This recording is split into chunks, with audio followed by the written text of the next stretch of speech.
નમસ્કાર. ગુજરાતના પનોતા પુત્ર અને દેશના વડાપ્રધાન નરેન્દ્રભાઈ મોદી આપને પત્ર મારફત એક વિનંતી કરતો પત્ર લખ્યો છે કે ગઈકાલે અખબારી નિવેદનો અને ટીવી મીડિયા મારફત ખેડૂતો માટે જાણવા મળતી આપની યોજના પ્રતિ ખેડૂત 70 મણની આપ ખરીદી કરવા માંગો છો. એક બાજુ મધ્યપ્રદેશની અંદર તમારી સરકાર એટલે કે ભાજપની સરકાર મારફત સોયાબીનની અંદર ભાવાંતર યોજનાનો લાભ આપી અને ખેડૂતોને ડાયરેક્ટ ખાતામાં આપ લાભ આપી રહ્યા છો, તો આપ તો ગુજરાતના પનોતા પુત્ર છો ને. આપણે પણ અહીંયા ભાષણોમાં કીધું કે હું 2022 પહેલા ખેડૂતની બમણી આવક કરીશ. 70 મણ ગયા વર્ષે 200 મણની આપણે ખરીદી ગુજરાત સરકાર નાફેડ મારફત થઈ હતી.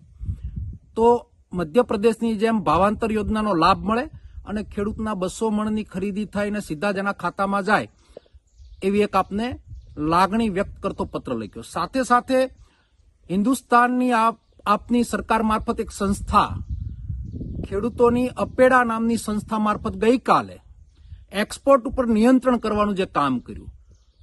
સિંગદાણાના એક્સપોર્ટરોનો સિંગદાણા એક્સપોર્ટ ગઈકાલથી બંધ થઈ ગયા છે.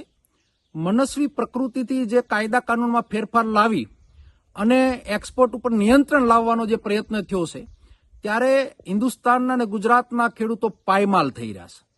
આપ ગુજરાતના પનોતા પુત્ર પણ છો ને દેશના વડાપ્રધાન પણ છો.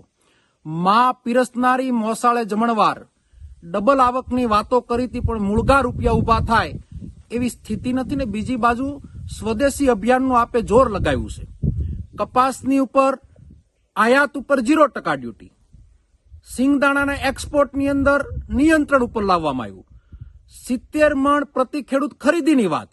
આનાથી ખેડૂતની બમણી આવક થશે કે ખેડૂત બરબાદ થશે એની આપના સરકાર અને આપની ગુજરાત સરકારને પ્રવક્તાઓ મારફત પણ સ્પષ્ટતા થાય એવા ખેડૂતના દીકરા તરીકે લાગણી વ્યક્ત કરું છું. ને ફરી વખત પનોતા પુત્ર માનનીય વડાપ્રધાન નરેન્દ્રભાઈ મોદી આપને પત્ર મારફત જાગૃત કરી રહ્યો છું કે મારા ખેડૂતોને પાયમાલ કરવાનું બંધ કરો અને એને મળતા લાભો આપો એવી વિનંતી કરું છું. ધન્યવાદ.